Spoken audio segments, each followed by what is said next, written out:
Hello, this is Chris Crowley, a teacher at Madison High School, and today I'm going to show teachers how to use Kahoot. Kahoot is a great quiz maker that's online that your students will be able to interact with their phones, tablets, or computers. Most of them are going to use their phones, let's be honest, and anytime your student can use his or her phone in the classroom without getting in trouble is always a good thing. Kahoot is great for close-ended questions when you want to do a review about anything from literary terms to vocab to plot points to battle dates for history to science terms, whatever you want to do with it. This is the place to do it because it becomes a game for the students and they get very involved because humans are competitive even if there's no actual prize at the end. It's just bragging rights, but hey, whatever gets your students into the game, into the learning, use it.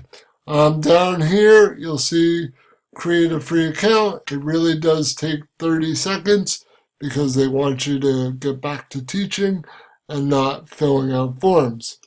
You sign in, which I need to do. If you ever want to look me up, it's Mr. Crowley Teaches. If I can spell my own sign-in name, and bang, here we are.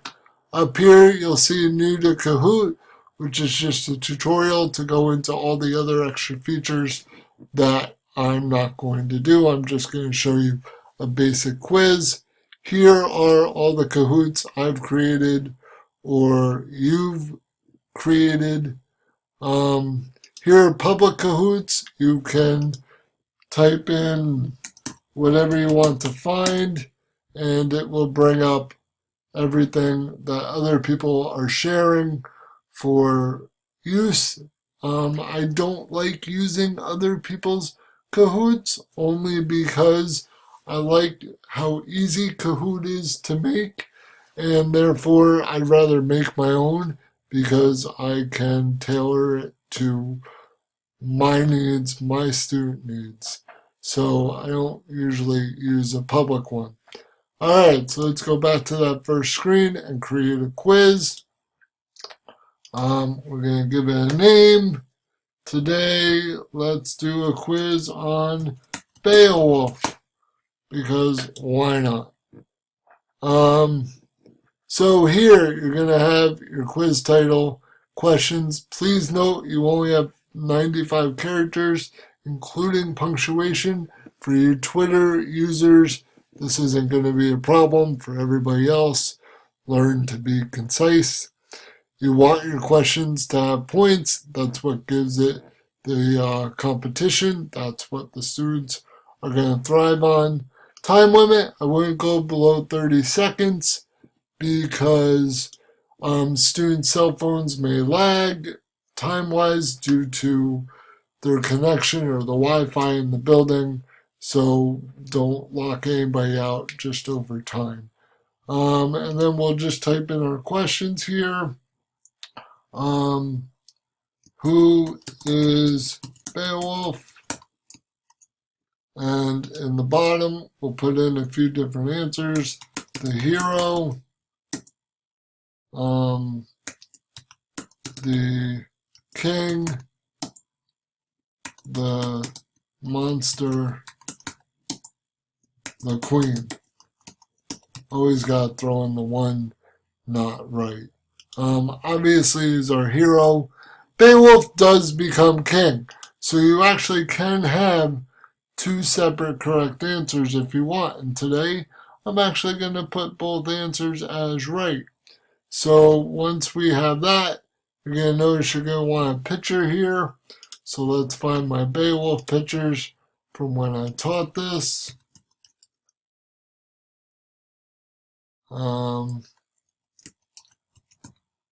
And it's not coming up with pictures, it's just coming up with a whole bunch of other stuff that I don't need. Let's see, Beowulf, Beowulf, Beowulf. Obviously nothing in here. So we're just going to pop over real quick to Yahoo and grab a Beowulf picture. The reason I suggest making sure you put in images is otherwise you're going to get stuck with the boring like one color backdrop, and pictures just make it come alive for your students. It does look like it didn't load in here. It actually did. Don't worry about it. Come down here, click on question to go to your next one. Who is Grendel? And we'll just use the same questions, or the same answers rather. The hero, the king, the monster, the queen. Obviously, Grendel is our monster who Beowulf rips his arm off and kills. One of the most awesome battles you will ever get to read with your students. This picture just seems a little too bloody for me for my high schooler students. So I'm going to go with this picture from the Zemeckis movie of Grendel. Pop it right in there. Bada bing, bada boom. If you ever have to go back to a question, down here on the right, you can switch back between every question you have. I was once told that Kahoot taps out at 30 questions. That is not true. I've made ones with more than 30, so I haven't found a tap out one, but it's all in what you need and how many you actually need. At the end, once you have all your questions, hit save and continue.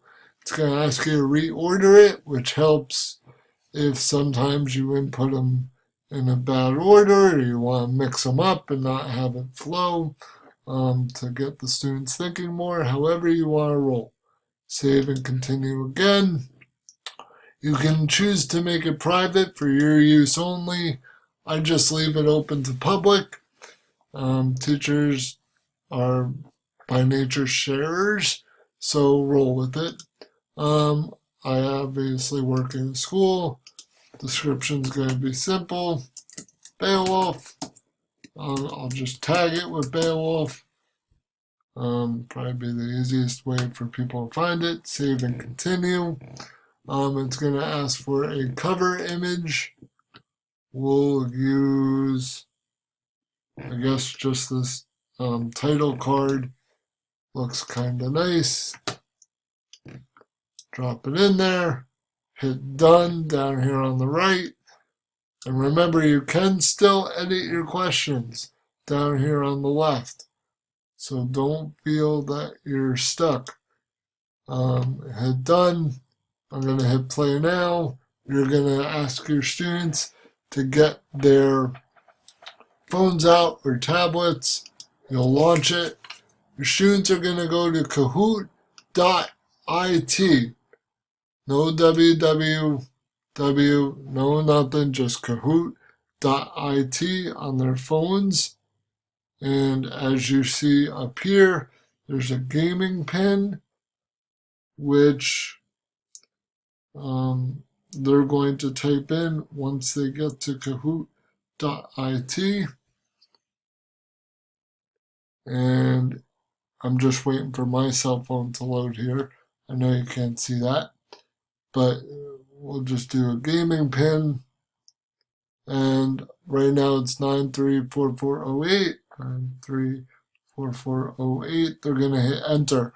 It's going to ask them to add a nickname or their name. Just remind them, you know your students better than I do, to use school appropriate names, because as you can see, it pops up on the big overhead board. And then once all your students are in, you can either see it by the numbers or by the names. You hit start now. Unfortunately, this picture wasn't the best choice. It got blown out. Your students' phones will count down from 5, and then you'll get the first question. You'll have a timer. you'll have how many students have answered, and these 4 color and shape boxes which appear on their phone so they can hit the answer. I do want to show that there is music. Sounds kind of Jeopardy, which is sort of nice. It's going to tell you how many people got the right answer, how many got the wrong answer, where your students are, which helps you know what you need to go over and reteach if needed. I only got part of the points because I took so long, and because I only got half of the answer right. So, the quicker you answer, the more points. And that's where the competition comes in, because the top 5 students are going to be listed and they're all going to be like, oh, I'm only number 2, and try harder. Believe me, it's crazy how quick they get competitive. Alright, and we're back to Grendel here. I usually leave the music off because if I was doing Beowulf, I would probably use the Beowulf soundtrack instead of the Kahoot music. I try to tailor the music to match whatever we're doing. Alright, so at the end you click end and it's going to show you who won. You can ask for feedback and results, and the students will be able to plug in whether they had fun, whether they learned anything, they recommend it. Hopefully you get all good results. Click final results. It's going to show you your winner one last time. And that's really Kahoot, my friends. Use it, enjoy it, and students will have a blast. Thanks for listening. Bye.